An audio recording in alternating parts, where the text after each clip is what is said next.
I just don't know if I want to do this anymore. What happened to the values I tried to raise you with? There's a lot of people that'd be better off without me in the picture. I think God has answers. We have choices to make that affect the outcome when we hit those dark nights of the soul, because our God never gives up on us.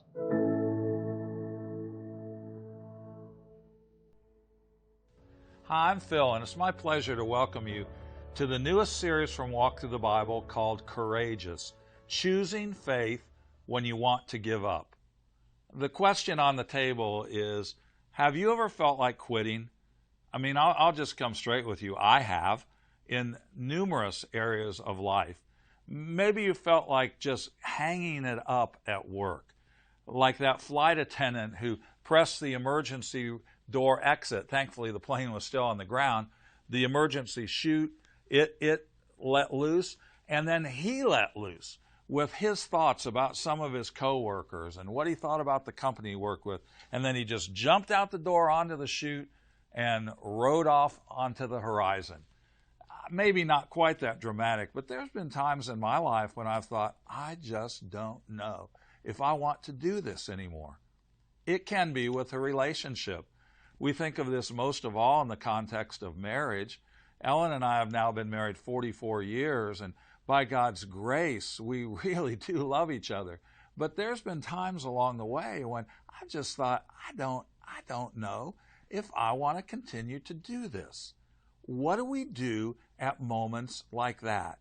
It can come in other relationships too. You ever just want to give up on one of your kids, maybe one of your kids who are now adults, and you're like, what happened to the values that I tried to raise you with?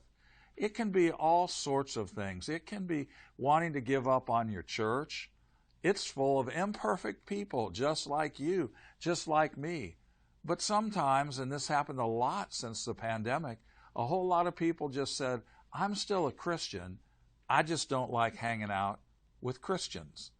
And it can be, maybe most of all, this is the most frightening thing, of have you ever just thought maybe the world would be better without me in it? Maybe my family would be better without me around. Every day, people decide to give up on life itself. What do we do when we hit those times in life? That's why I wanted to bring this series to you, because I think God has answers. We have choices to make that affect the outcome when we hit those dark nights of the soul. And I'm going to introduce you to a Bible character who he played all the octaves on the keyboard. He had the high points, he had the low points, and everything in between. We meet him in the book of 1 Kings, but before we meet him in chapter 17, chapter 16 gives us some background of what's going on. This is in a period of time called the divided kingdom. Saul, David, and Solomon, who reigned over the whole kingdom from north to south, they're gone. Now it's almost like a civil war. The kingdom is split between the north, called Israel, and the south, called Judah.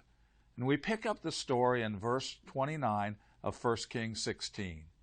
In the 38th year of Asa, king of Judah, that's the southern kingdom, in the north, Ahab, son of Omri, became king of Israel, and he reigned in Samaria over Israel 22 years.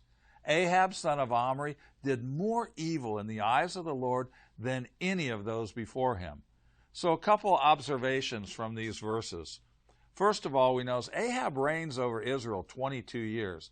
That's a good long reign. You might assume from that he must have been a pretty good king, but he wasn't. And a terrible indictment on his leadership. The scripture clearly says Ahab is more evil than any king before him. You don't want to hold the Guinness Book of World Records for most evil king. You don't want to be, I'm number one, I'm number one. Nobody's ever been worse than I have. We continue the story in verse 31. He not only considered it trivial to commit the sins of Jeroboam, son of Nebat, but he also married Jezebel, daughter of Ethbaal, king of the Sidonians, and began to serve Baal and worship him. He set up an altar for Baal in the temple of Baal that he built in Samaria. Ahab also made an Asherah pole and did more to arouse the anger of the Lord, the God of Israel, than did all the kings of Israel before him. So really his specific offense, maybe more than anything else, was that Ahab marries Jezebel, a woman who does not share his faith. This was common for kings to want to marry a daughter from somebody of a foreign empire to consolidate power, to maybe expand the empire.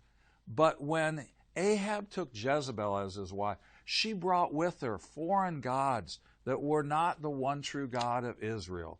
And she gradually led his heart far away from the God who had let him lead in the first place.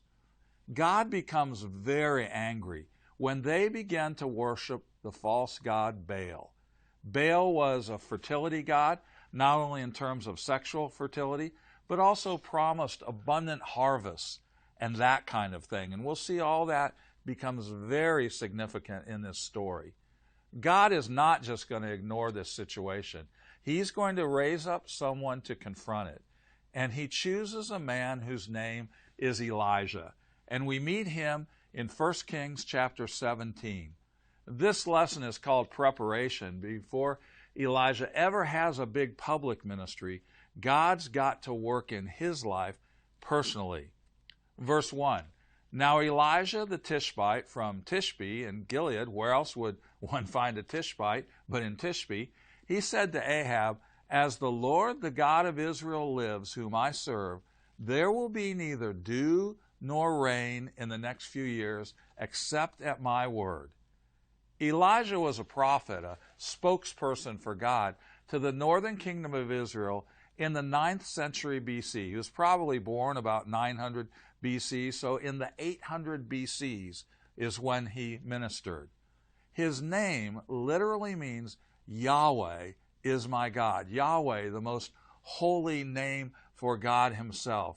And so this is a legacy. Did his parents, did they have some kind of vision that this boy was special? But Yahweh is my God. Even his name was a bold declaration of faith. And God raises up Elijah to announce the coming drought. 1 Kings 17:2 continues, Then the word of the Lord came to Elijah. And that's a phrase, you may want to underline that whenever you see this in your workbook, because God's word repeatedly comes to him, and God says, here's the message I want you to share. Leave here, turn eastward, and hide in the Kerith ravine east of the Jordan. You will drink from the brook, and I have directed the ravens to supply you with food there. So he did what the Lord had told him. He went to the Kerith ravine east of the Jordan and stayed there. The ravens brought him bread and meat in the morning, and bread and meat in the evening, and he drank from the brook. What we see is God prepares and provides for Elijah more than anything else. God is building his faith. Hebrews 11:6 tells us, without faith, it's impossible to please God. And Elijah is going to go through some very difficult experiences. And so this time of preparation is really significant. Verse 7, Sometime later, the brook dried up. See, that's the problem with this. God doesn't want him dependent on his circumstances. And so there's a couple of times in this story when everything is going great, and God will purposely disrupt it. I mean, after all, shouldn't God have sent him to a raging river rather than a tiny little brook that at the first sign of the drought, it's going to dry up? But that's what happened. Sometime later, the brook dried up because there had been no rain in the land. Then the word of the Lord came to him. See, there it is again. Go at once to Zarephath in the region of Sidon and stay there. I have directed a widow there to supply you with food. So he went to Zarephath, and when he came to the town gate, a widow was there gathering sticks. He called to her and asked, Would you bring me a little water in a jar so I may have a drink? As she was going to get it, he called, And bring me, please, a piece of bread. God promises to provide for Elijah through a widow, by the way, who lived in the heart of Baal country. This is Jezebel's home territory. This is something that makes absolutely no sense, and yet this is where God sends him. And it's one of many surprises in the story of Elijah himself? Well, her response in verse 12 isn't too surprising, because a widow would have been the most vulnerable of all people in the culture. Her husband is gone. She's also a single mom. I mean, there a lot of times the widows didn't even inherit their husband's property or resources. This is a tough thing to be a widow. It's hard now. It was even harder back in the Old Testament times. And her response in verse 12, she goes, "As surely as the Lord your God lives," she replied, "I don't have any bread. Only a handful of flour in a jar and a little olive oil in a jug. I'm gathering a few sticks to take home and make a meal for myself and my son, that we may eat it and die." Elijah said to her, "Don't be afraid. Go home and do as you said. But first, make a small loaf of bread for me from what you have and bring it to me. And then make something for yourself and your son." This sounds so incredibly insensitive of Elijah. I mean, she's down to her last meal. She just wants to feed herself and feed her son, and she's ready to give up. She's just the epitome of what we're talking about in this series. And here is this woman from a different background. While so much of Israel is straying from the one true God, she seems to have at least enough faith that she will give him a hearing. Let's continue in verse 14. "For this is what the Lord, the God of Israel, says: the jar of flour will not be used up, and the jug of oil will not run dry until the day the Lord sends rain on the land." Elijah makes this strange request, but he promises a miracle. So he's not being insensitive. He's acting on God's impulses, and he's really trying to stir her faith. So verse 15, "She went away, did as Elijah had told her. So there was food every day for Elijah and for the woman and her family. For the jar of flour was not used up, and the jug of oil did not run dry, in keeping with the word of the Lord spoken by Elijah." Though it makes no sense, the widow follows Elijah's instruction, and God fulfills his promise. All through the Bible, God is the God of the underdog. He is the God of those who have the least resources. Maybe it's because they find it easier to depend on him because there's no other option. Maybe it just shows us something about God's heart. But think about different times in your life, the hardest times you've been through. Sometimes those are the times when God most forges our faith. Verse 17, everything's going so well. And now here's another plot twist. Sometime later, the son of the woman who owned the house became ill. He grew worse and worse, and finally stopped breathing. She said to Elijah, "What do you have against me, man of God? Did you come to remind me of my sin and kill my son?" Elijah says, "Give me your son," he replied. He took him from her arms, carried him to the upper room where he was staying, and laid him on his bed. Then he cried out to the Lord, "Lord, my God, have you brought tragedy even on this widow I'm staying with by causing her son to die?" When tragedy strikes, the widow blames Elijah, and Elijah questions God.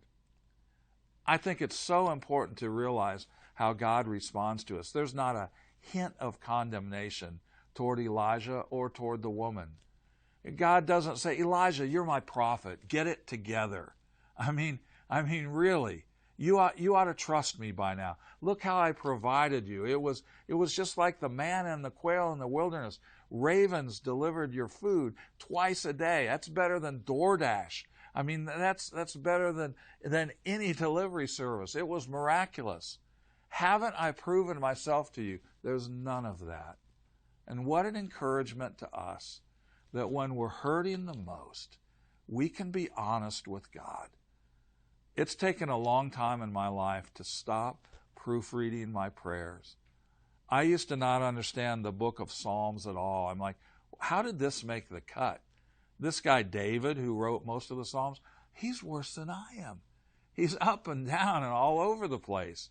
I mean, one day he's just given up. The other day he's writing Psalms praising God. He's just so inconsistent. I try to be just down the middle.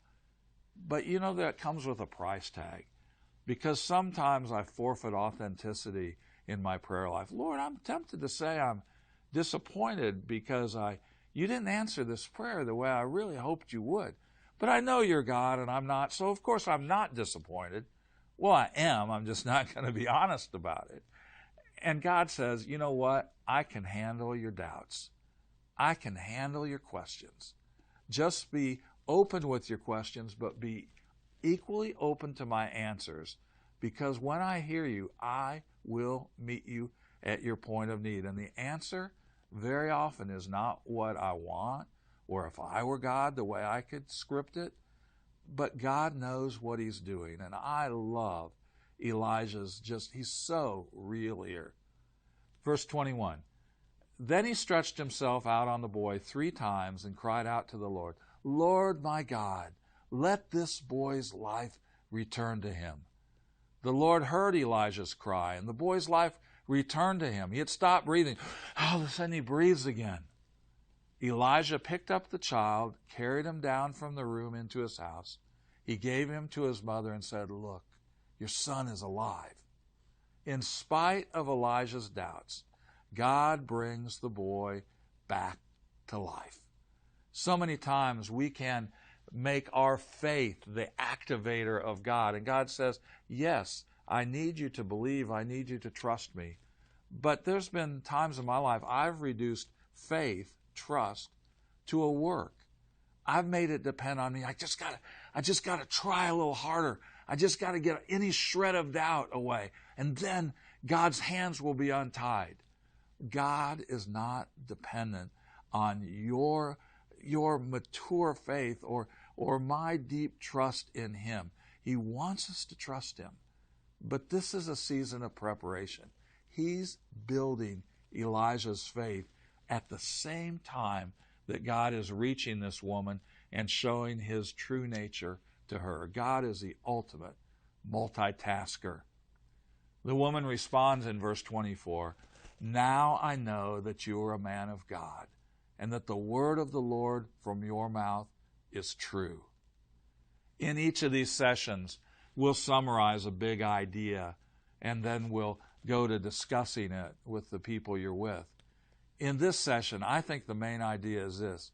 God develops our faith by placing us in situations where we must depend on him.